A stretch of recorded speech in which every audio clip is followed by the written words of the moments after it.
Man. Am I right? Am I right? Well, huh? I don't. If I was on The Voice, would you vote for me? Would I vote for you? Come on. Would you spin your chair for me? You've never seen The Voice, have you? You have no idea what I'm talking about. I don't know what The Voice is. I'm guessing from context it's some sort of music, like it's American Idol-ish. Yeah, ish. You strike me as Simon from American Idol. Would you be a harsh critic? I don't know. On my singing?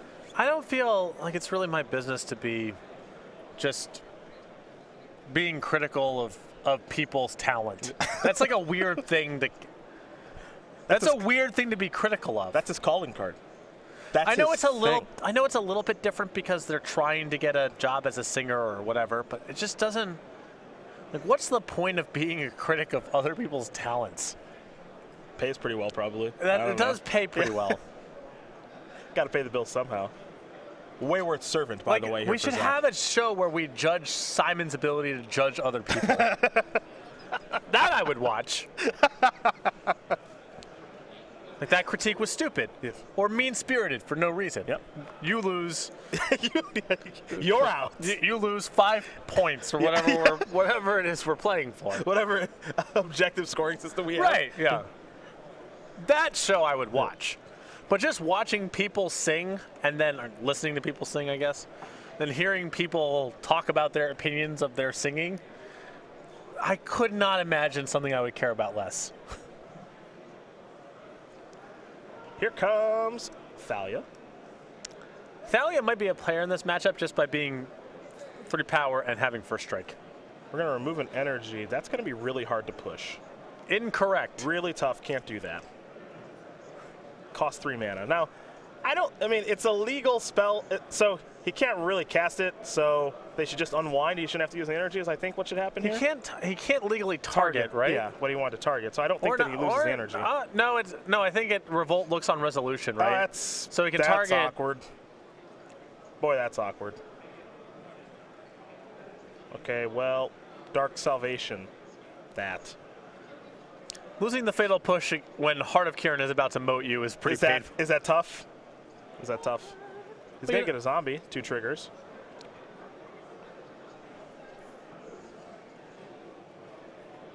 It's just a tough road to hoe. Yeah, that's not great. Yeah. Not a great look, but you know what? There's next turn. That is a way to look at it. That is a way to look at it. All right, pass the turn back.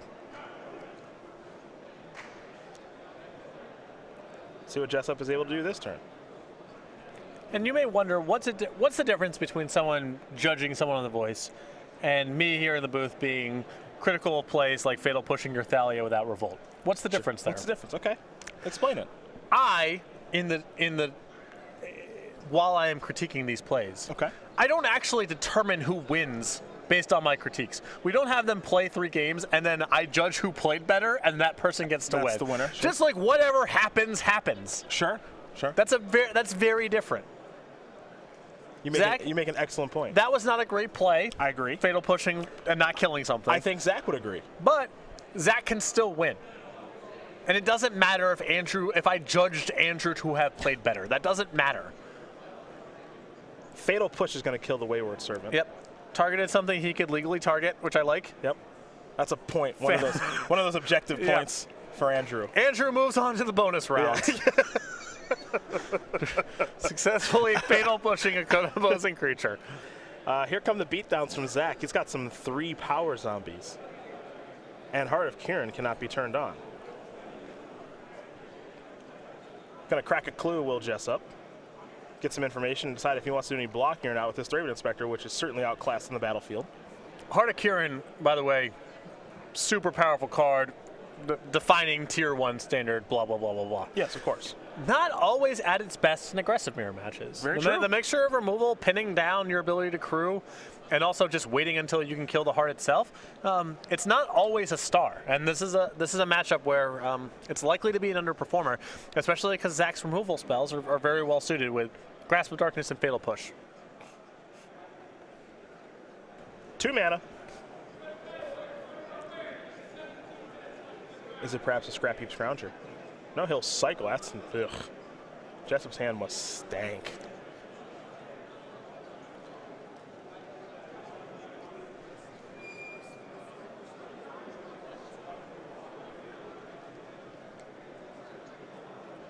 See what comes next here for Andrew, because he's in. Looks like he's in some trouble. More importantly, the card that I think actually causes the most trouble is the Lord, because Menace in this matchup is pretty good. Yes. Menace also a pretty potent keyword against Heart of Kirin because you're down the blocker to crew. Mm-hmm.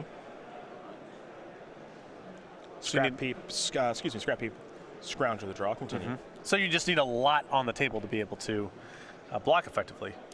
Dark Salvation. Hoodle-hally. We're doing this again, huh? Take a look at Dark Salvation really quick. Former playmat here on the SCG Tour. Target player puts X 2/2 black zombie creature tokens on the battlefield. Then up to one target creature gets -1/-1 until end of turn for each zombie that you control. So to me, not this, and excuse me, not the Lord, not Relentless Dead. This is the star payout for playing a zombie deck. Yes, for sure. If you are really a full-blown zombie deck, this card is awesome. Easily the best removal spell you have access to. Trigger, take one. Thanks.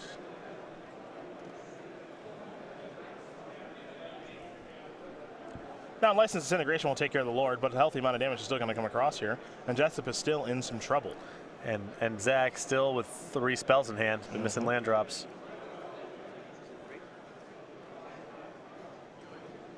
Land, pass. Checking to see if there's any creature lands out there. Not really. Now, the fear here is Avacyn, I believe. But even that, I mean, he's at 3, and you have 3 attackers. Then there's not much of a fear of 2 are lethal. Dead. Zach Caudillo up a game over Andrew Jessup. Black-white zombie up a game here over Mardu Vehicles. Easy breezy. Easy. Look at this. Maybe we got a new deck here in Standard, folks. A little zombie strategy going to take down Mardu Vehicles. We'll start with Jessup first and what his options are. He's got 2 Nahiri the Harbinger, 2 Oath of Liliana, 2 Release the Gremlins, 2 Sorin Grim Nemesis, 2 Transgress the Mind, and here come his one-ofs. An Anguish Unmaking, Cut Ribbons, Fumigate, Magma Spray, and Very Painful Truths. So this makes me nervous here for Jessup. There isn't a whole lot in the sideboard for this kind of matchup. I think the 1 Magma Spray is easy to bring in and probably Cut to Ribbons, Anguish Unmaking, and Fumigate. Any removal, particularly that Exiles, I think is really good here. But I imagine Caudillo's deck is just a little too fast to go to the Planeswalker route. I think trying to get something done with Oath of Liliana is tough against a deck with so many tokens and creatures that come back from the graveyard. And so the removal spells, I think, are good here, but I don't know if he can add very much beyond that. For Zach, we saw his sideboard last round. We look at it again here. 4 Gideon Allies, end of card, 2 Blinding Mummy, 2 Collective Brutality, 2 Transgress the Mind of his own, along with an Anguish Unmaking, a Dark Salvation, a Never to Return, and 2 Plains if he wants to move up to 22 lands. I would, if I was in Zach's position, I would not bring in Gideon, especially on the draw here. Although, as I mentioned before, it wouldn't surprise me if Zach just kind of reflexively brought in the 4 Gideons for every post-board matchup, assuming that'll be slower. I would just want the removal and the Blinding Mummies, the Never to Return, the Dark Salvation, the Anguish Unmaking, and the 2 copies of Blinding Mummy. I wouldn't move past that.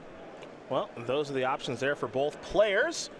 They will sideboard shuffle up, and Andrew Jessup will be on the play with Mardu Vehicles here for game number 2. In the meantime, we are talking SCG Newsletter, your source for Magic the Gathering news, where you can read more from Ross Merriam and a whole bunch more. You know, the weekly newsletter comes with a lot of information, including highlights from some of the best articles found on Star City Games, upcoming SCG Tour dates and locations. You can find the StarCityGames.com Invitational Qualifier or Game Night closest to you, exclusive cardboard crack comic, and best of all, signing up is free over at go.starcitygames.com/newsletter.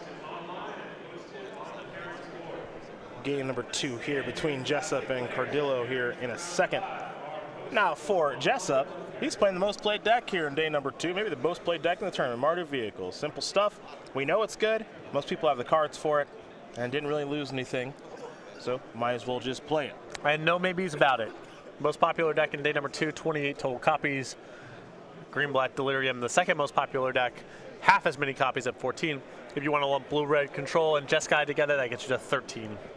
Our 3 most prevalent decks. And you want to talk about a deck that's not very prevalent? It's Zach's Black-White Zombies. He's the only one in day 2 with this strategy.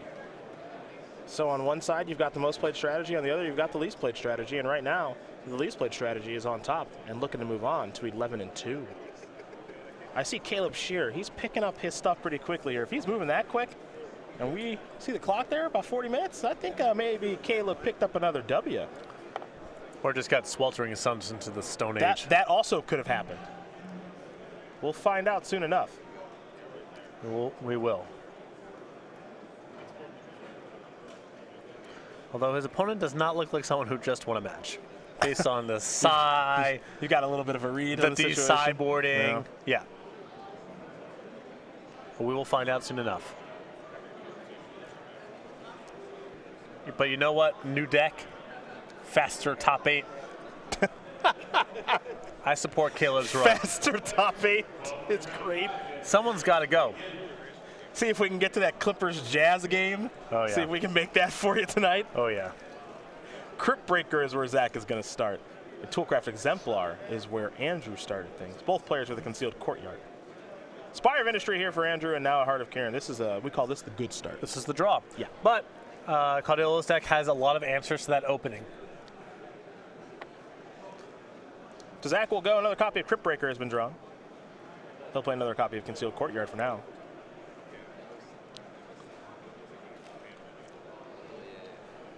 See, if I was a judge, Zach would have lost game 1. But I'm just more of a fly on the wall describing what's happening. Ah, gotcha, gotcha. You're just saying the events that are in front of us. Yeah, I'm just reporting the news. Another Crypt Breaker. Crypt Breaker flooded. Yes. Though not the worst card to be flooded on. You get to draw a card now. Tap 3 untap zombies you control, you draw a card and you lose a life. Sweet. It's going to probably take a beat in this turn. It depends. I mean, Jessup needs to follow up with a 3-power creature this turn to really apply the pressure. It's also not off the table that if he wanted to, Zach could double block the Toolcraft Exemplar and draw a card. It's not the worst. True. In for 4. Zach's going to fall down to 13, thanks to Heart of Karen. This is a good-looking hand here for Caudillo as well. He's got a grasp. Jessup will play a 3-man Inspector. A hub, get an energy, get a clue. Pass it back to Zach, who's going to go down to 12 and get himself a new card. Picked up another grasp. Okay. Doing it. All right. Draw yet again. Dread Wanderer. Come on, that thing couldn't enter the battlefield untapped. Come on. Come on. Well, if you're going to let it block and come out of the graveyard, it's better to have it enter the battlefield tapped. Come on. Plus, there's a historical precedent of zombies entering the battlefield tapped. So there's a lot of good reasons. Jessup will crack a clue. Why don't they just make the cards more powerful? It's like there's a bunch of reasons that not do that. Look, I don't ask for much. I ask for 2 things.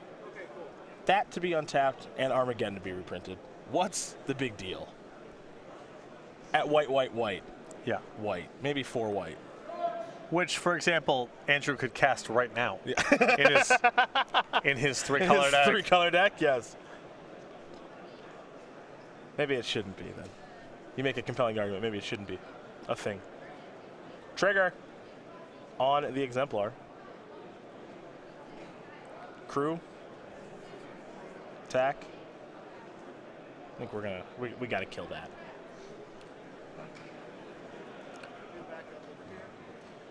Heart of Kieran is now dead. If you want to have a criticism, I think it's fine to wonder about Crypt Breaker and Dread Wanderer kind of pulling you in opposite directions. One saying draw cards and one saying get your hand empty. Yeah. But I still think both designs are cool. That's a little bit of this, a little bit of that. Yeah, a little offense, defense. Yeah. Zach down to 11 has found himself another card. So he's got the Crypt Breaker engine online. He's picked up a copy of Dark Salvation. He has another copy of Grasp in hand. Curious to see what land he wants to play because he does have a Shambling Vent over there. If I'm in Zach's spot right here, all I care about is preserving life total.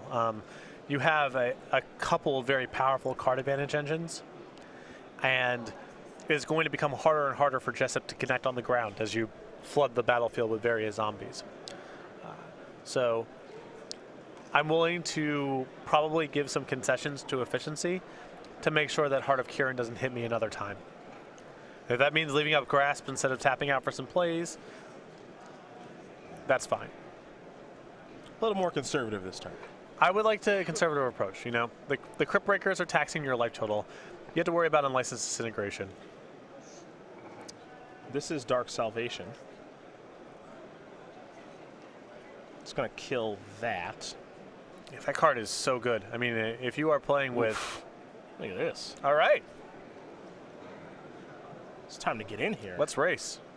I mean, this is a good route to... I mean, if Jessup spends his turn playing something and you get to kill the Heart of Kirin, great. If he dials up the Heart of Kirin off the Toolcraft Exemplar, great, because I believe he has Grasp up. He does have Grasp up and in hand. And one of the easiest way for Jessup to, you know, crew the Heart of Kirin here in an efficient way is by casting a Scrounger. If he casts a Scrounger and you kill the Toolcraft Exemplar, or excuse me, the Heart of Kirin, he can't block with the Scrounger on your next attack. True. So there's a lot of incentives here to get aggressive. Time to flip the script. Yeah. See if we can get this game over with. Also, he gets to pivot and start animating the Shambling Vent if he wants to, which is another good way to swing the game if it turns into a damage race. Yeah.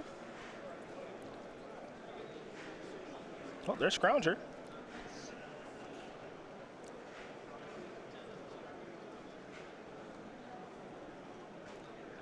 Crew it up. Give him beatdowns. I had to imagine we're going to see Grasp on Heart of Kirin in a moment. And now this will be a hit for 3, because it still triggers at the beginning. Checks, make sure you have an artifact. So Zach's going to fall down to 8. And he, of course, has the Scrap Heap Scrounger anyway. Zach will draw. He's found another copy of Concealed Courtyard to go along with the Scrounger. But he's going to keep right on attacking. So in for 5. Now he can leave up Shambling Vent if he wants, or he can play a copy of the Scrounger.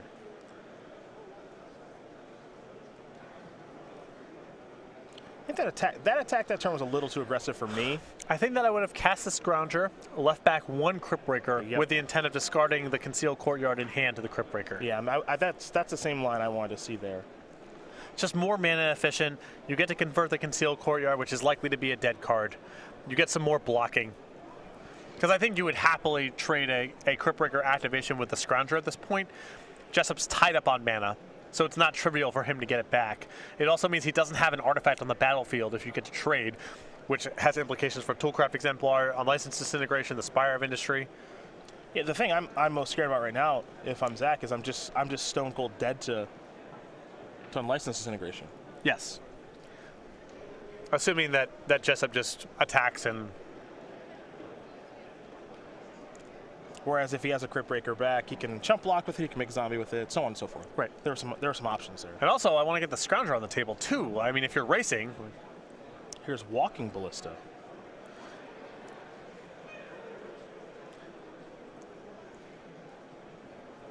That one's good. Well, now I think your hand is forced with the Shambling Vent. Well, it's lethal on the table, so...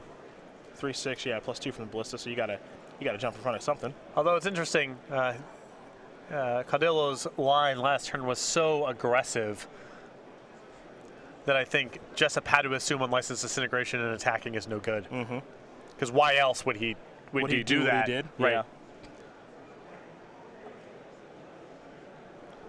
So Shambling Vent will trade with Toolcraft Exemplar. The Scrounger will hit for 3, total of 1. So Caudillo down to 7. Draw. I think it may have been a push.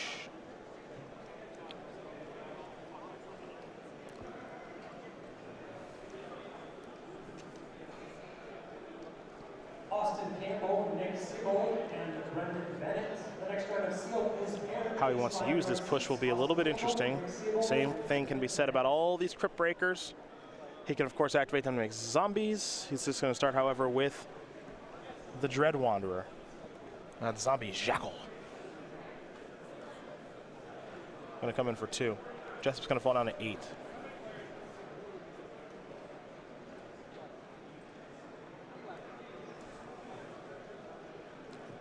Just going to pass the turn back yet again.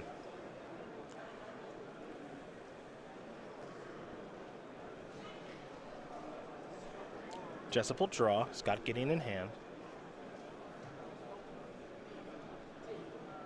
Didn't cast it last turn. Elected for a Walking Ballista. Perhaps we see him cast the powerful Mythic this turn.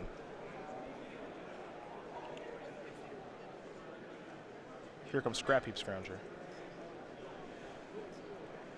We're going to see an activation here of Crypt Breaker.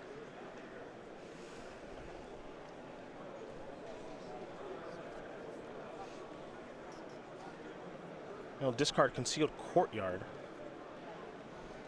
And I'll pay a life to draw a card. Picked up the Zombie Lord.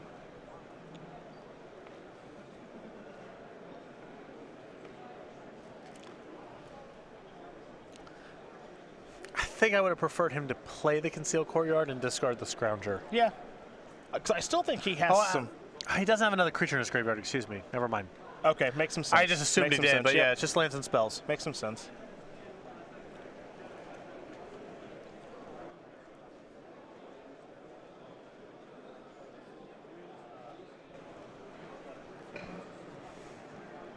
Looks like Jessup's going to use some energy. I think this is going to be a Licensed Disintegration, yeah, which is... It's funny because he's had this for a couple of turns, and had he gone for the W previously, it would have been good. But again, I think Caudillo's line, I think, was so aggressive that it's hard to believe that you would have been good there. I totally agree. Ooh, Fatal Push before damage. That looks a little strange. Well, now Caudillo needs to gain life or kill the Ballista now. Well, he can present lethal. He can play the Zombie Lord. That you just picked up? Yeah. And that probably forces a... well, no, it's still not lethal. No, I guess he can't just take the whole hit.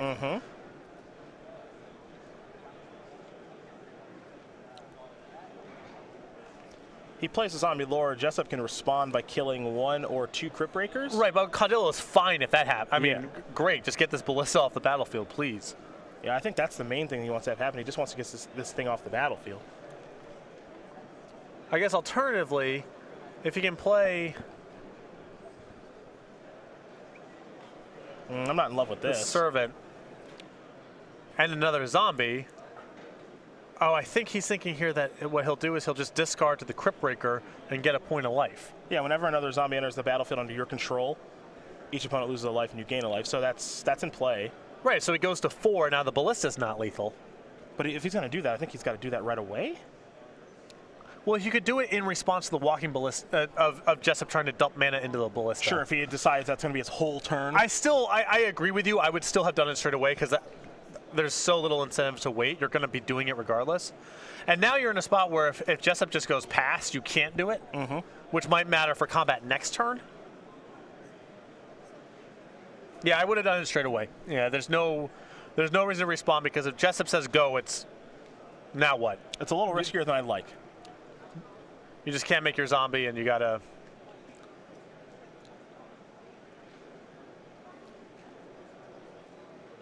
Also, this way he's still in trouble around the Licensed Disintegration. Well, that he can't stop. Well, if he, it depends on what. It depends on a couple of different things. He's gonna shoot this.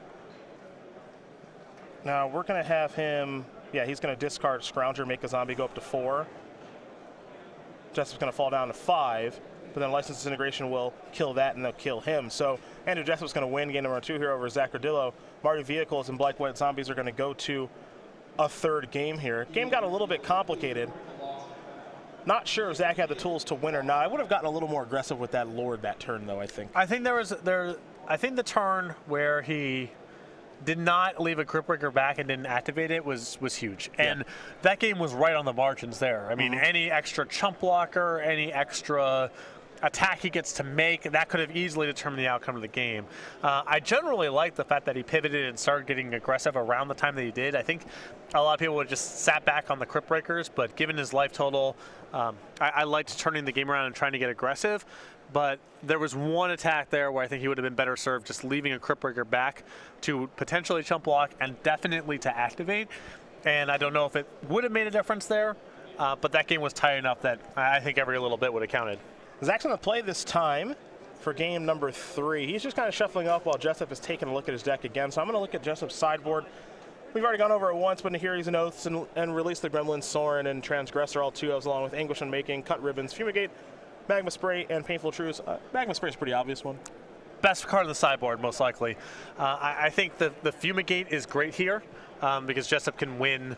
I think there's a good chance that Fumigate's just a haymaker if it shows up. I would bring in the Cut to Ribbons and the Anguish Unmaking, even if they aren't great, because I think all the removal spells matter.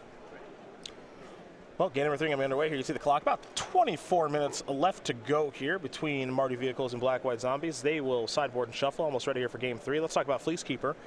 Member of the StarCityGames.com Creature Collection. It's available now in playmat sleeves and player bundles. And on Monday, May 1st, not only will we have a new weekly sale for you, but we'll have, of course, Imperious Perfect for you in playmat sleeves and player bundles. So make sure to head over to go.starcitygames.com/creature collection so you can check out all of our members of the Creature Collection family, including this play on Peacekeeper. It is, of course, Fleecekeeper. Peacekeeper, an odd development there. Heinous design, of course, but odd development where it's... So the point of Peacekeeper is a percentage of your opponents literally can't beat this card. That's the design. Okay. If your opponent can't kill a creature and they're trying to win through combat, they can't win. I think the design is just to keep the peace. Sure, that's good flavor. Yeah, the flavor's good. Keep the peace. Flavor's good. Okay. So having an upkeep cost on a card that, like, your opponent can't beat... A little strange. A little strange. A little strange. I guess that was a time where both Armageddon and Winter Orb were heavily featured in decks that couldn't kill creatures. So yes. That was like, that's the trick, right? That was a thing. You can get out of Peacekeeper by blowing up every land. That's your out. That's your out. You have to kaboom all the lands. Not a great feeling. Yeah. How do you win? Draw Armageddon. I just get in and then the Peacekeeper, you know. And I'm the biggest Armageddon fan you're gonna find. Yeah. So. Here we go. Concealed Courtyard, a Dread Wanderer. Shambling Vet here for Andrew Jessup. Zach with a Fatal Push, in for 2. Like, having an upkeep cost on Platinum Angel would be weird, right? If it was like pay 2 mana a turn, like that's weird. It'd be a little strange. My opponent can't, you know, whatever. Here's Heart of Kiran. Dread Wanderer will untap, and Diregraph Colossus to draw. Now this was my little bit of a concern, as here comes Zach for 2, is that his deck only has 20 lands in the main. It's what makes me nervous here. His deck is 20 lands and a lot of 3s. So he's going to dome him and then select a card. I don't know if Collective Brutality is going to find a hit here or not. You see Gideon, Scrap Heap Scrounger, and a bunch of lands here for Mr. Jessup. No hits. Not a great hand. A lot of this game, I think, is going to come down to whether or not Caudillo is able to draw that 3rd land and get enough of a battlefield presence where he'll be able to fight the Gideon down. Otherwise, this game could be over pretty quickly. Scrap Heap Scrounger to the draw here.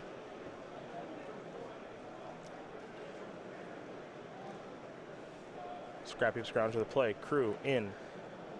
I also think I would have preferred not to just not cast the Collective Brutality.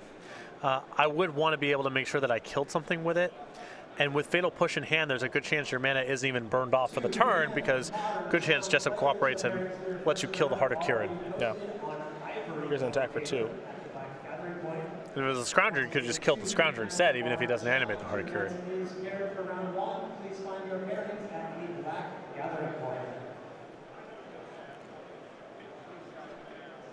Third land has been found. I think you still just want to keep getting on the battlefield.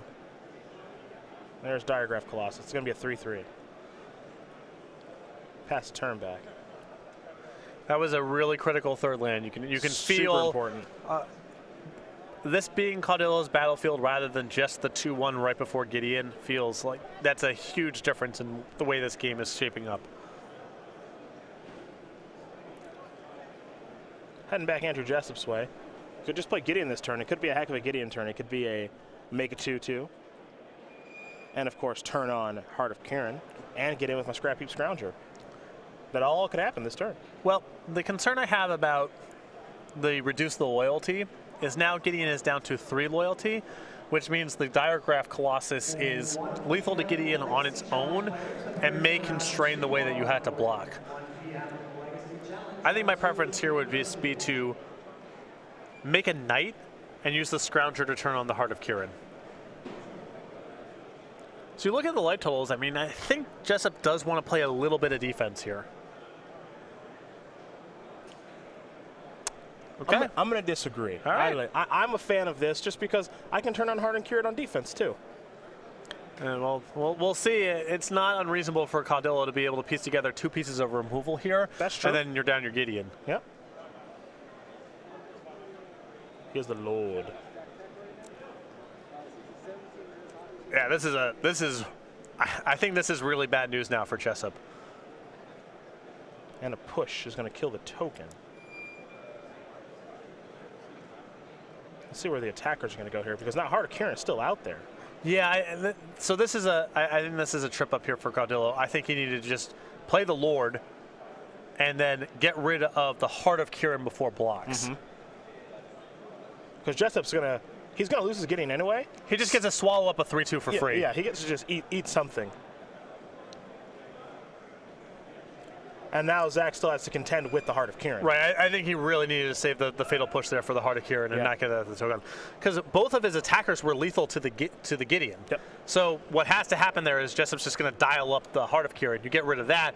If he wants to trade the token for the 3/2, okay. It's fine, you get the 3/2 back later anyway. Right, yeah, it's not that bad. So I think Caudillo had everything lined up the right way, with the exception of using that fatal push there before moving into combat. Another Scrap Heap Scrounger. There's a hub.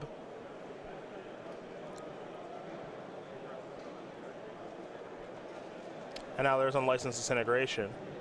So Zach's going to fall down to 8. I think he's going to fall down to 1 now. And now this game has taken a turn in a pretty bad way. Relentless dead the draw.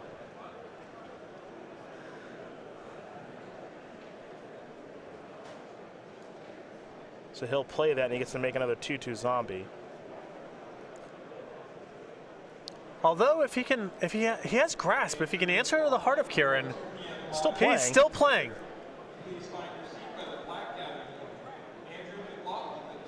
Doesn't appear as though Jessup has much going on in his hand, so here's an attack. It's an attack for 3. Although now I guess he can't. It's hard for him to animate the vent. Yeah, I guess animating the vent's the same thing because he needs to crew the heart. Right. Yep. Just depends on what he draws. Crew there. Come in here. Get to block this. Kill that. Unlicensed Disintegration was the draw step, and that's going to take care of things here for Andrew Jessup, who's going to win this match here over Zach Caudillo.